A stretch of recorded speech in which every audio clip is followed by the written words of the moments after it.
Саламатсыздарбы, урматтуу менин каналым көрүүчүлөрү.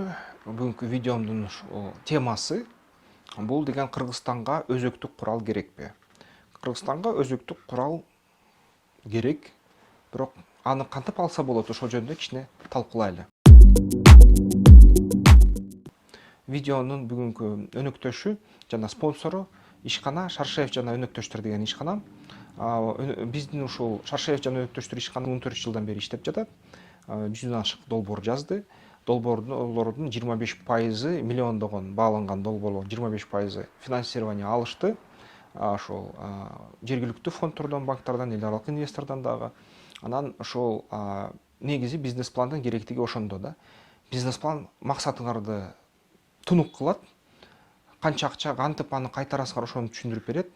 Жана негизи ошол өндүрүштү жасоодо ар бир кадамды кандай жабдык керек деп бүт ушул суроолорго жооп берет да. Ошон үчүн эгерде силердин ошол эл аралык инвесторлорго англис тилинде түзүп бергиле десеңер, же орусиялык инвесторлорго, же болбосо кыргыз тилдүү инвесторлорго бизнес план жазып бер десеңер, бизге кайрылсаңар болот.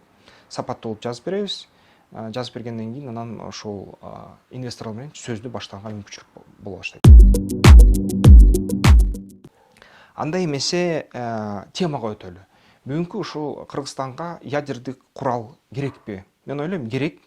Аны кантип алыш керек деп сураганда, кантип аны жасайт? Биринчиден, биз деген баарыбыз АЭСке каршы чыкканбыз да. Ошо менин комментаторлорум, менин каналымдын көрүүчүлөрү, сиздер мага комментарий жазгансыңар, ушул каршыбыз депчи, каршыбыз Кыргызстанга АЭС курулбасын деп. Кыргызстанда 14-18ге чейин хвостохранилище баягы өзөктүк курал жасаганга, сырье алганда андан калдыктары калган. Ал калдыктар өзөк радиацияны чыгарат. Ошон үчүн ал калдыктар дагы эле биздин жерибизди булгап жатат. Анан Кыргызстанда мамлекеттик сыр болгон, бирок бир кездерде ачык булактарга чыгып калган саны бар, бирок мен аны айтпайм, баары мамлекеттик сыр. Ошол өзөктүк мындай кендер, уран кендери бар да Кыргызстанда. Уран кендери негизи ошол Кыргызстанды кездешүүчү кендердин түзүмү бул деген уран 238, изотоп 238.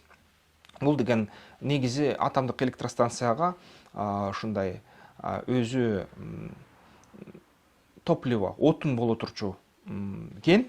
Аны чыгарып туруп, атайын тазалап туруп, атайын байытып туруп, центрифугаларга байытып туруп, андан стержендерди жасайт. Ал стержендерди жасап туруп, ал стержендер баягы реакторго салынат да. Биринчи ошол куралдык уранды алыш үчүн атомдук электростанцияларды куруп туруп, аякта центрифугаларды салып, ал центрифугага ушул ядердик отунду салыш керек болот да, жүктөш керек болот. Ошол ядердик отундар бир нече жыл иштейт. Алар деген иштеп жатканда атайын конструкцияланган реактор керек ал үчүн. Ал реактордон уран 238 айланып отуруп, иштеп отуруп, уран 235ке айланат. Уран 235ке айлангандан кийин бул изотоп куралда колдонууга жарап калат да. Мисалы үчүн ушул кедейтилген уран деп айтылат, объединенный уран. Ал деген аябай катуу мындай окмуш металлды пайда кылат. Ал деген пушкаларга жана атайын снаряддарга, броняны теше турчу снаряддарга колдонулат. Аякта радиоактивдик мындай нурлануу аз болот да. Бирок уран 235 бул абдан радиоактивдүү, күчтүү мындай активдүү, нурлануусу күчтүү мындай металл болот. Ал деген кооптуу болот. Бирок курал жасоого дагы ушул изотоп керек да.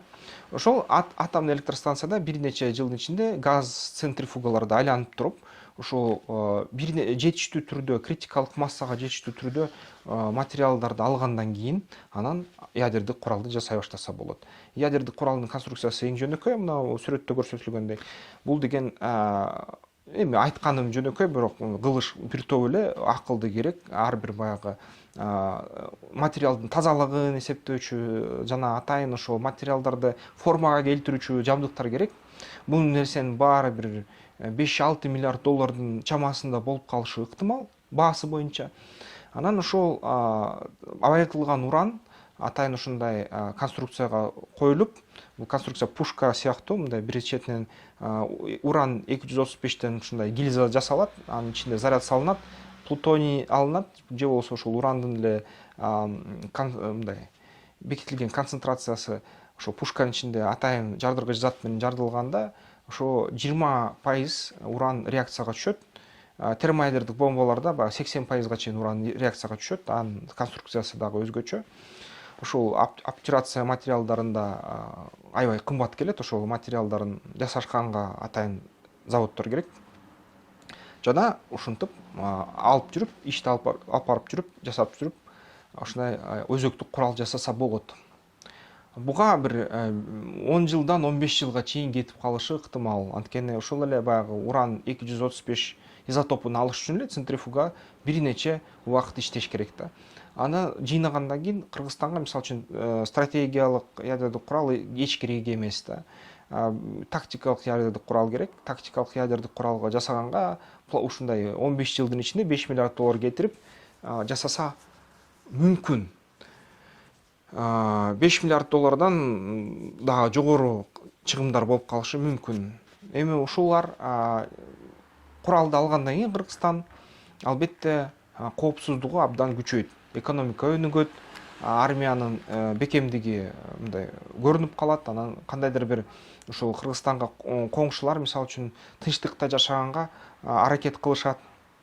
Анан негизи ошо Кыргызстандын армиясы күчтүү, өзөктүк куралы бар деген маалымат болсо, албетте баягы коопсуздук маселелери, инвестиция тартуу маселелери жакшыраак болот да. Анткени эгерде ушул эл эч качан мындай курал жасабаган эл мурда ушундай куралды жасады десе, демек элинин адамдык капиталы жогору экен, адамдары акылдуу экен, ушул эл менен жогорку технологиядагы ушул өндүрүштөрдү жасаса болот экен деген жалпы пикир дүйнөдө тарайт.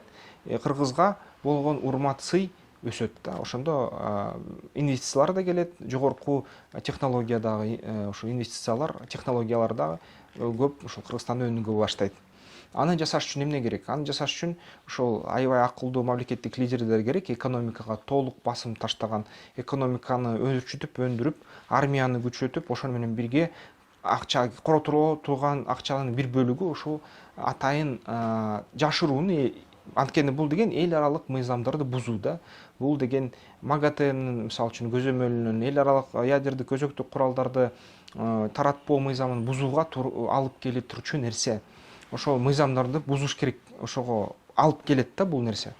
Ошол акчаны бөлүп туруп, технологияларды өнүктүрүп, эксперттерди алып келип, кыргыз балдарды үйрөтүп, аны аябай катуу мамлекеттик сыр кылып, эч кимге билгизбей ушинтип иштете берсе, акырындап ошо кайсы лидер келбесин, андан бул нерсе бышып жетилет эле да. Аны жасаш эми реалдуу эмеспи, мүмкүн эмеспи, бул чоң суроо. Албетте бул деген каражаттын маселеси, бул деген баягы жогорку деңгээлдеги специалисттердин мотивациясы, алардын маянасын төлөө маселеси. Албетте бул деген салыкты жыйноо маселеси, бул деген акчаны кайсы булактан алыш керек, ушул маселелер. Ушул маселелер чечилсе, техникалык маселелер чечилет да. Техникалык маселелер чечүү анчалык чоң кыйынчылык туудурбайт. Ошон үчүн ушундай жолду басып өтүш керек, өзөктүк куралды алыш керек. Кыргызстан ушундай күчтүү мамлекет болуп калса, айыпдан сонун болот эле бизге. Бирок жолу аябай татаал. Анан эң биринчи маселеси бул деген адистер жана мамлекеттик кандайдыр бир стратегия да.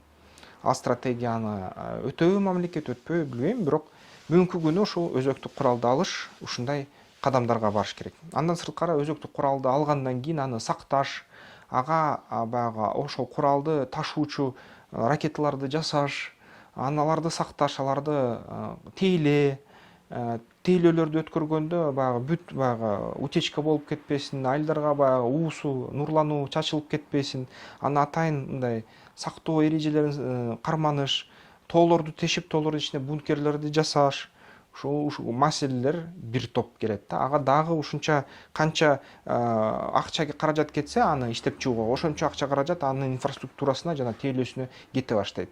Демек экономикалык жактан Кыргызстан аябай күчтүү болуш керек да. Кыргызстандын бюджети ал нерселерге жетиш үчүн ошол 50-60 миллиард доллардын тегереги болуп калыш керек да. Ошондо бул суроо реалдуу болот. Бүгүнкү күнү реалдуу эмес, жакынкы 5 жылдын ичинде реалдуу эмес. Эгерде жакынкы жылдары ага каражат бөлүп, атайын адистерди окутуп, ишти алып барса, анда бул реалдуу, аны 15-16 жылдын ичинде бул нерсени жасош реалдуу. Кыска жооп ушундай. Анан керекпи жокпу? Керек деп эсептейм. Жасай алабызбы, жасай албайбызбы? Азырынча жасай албайбыз деп эсептейм, бирок ага кадам ташсаш керек.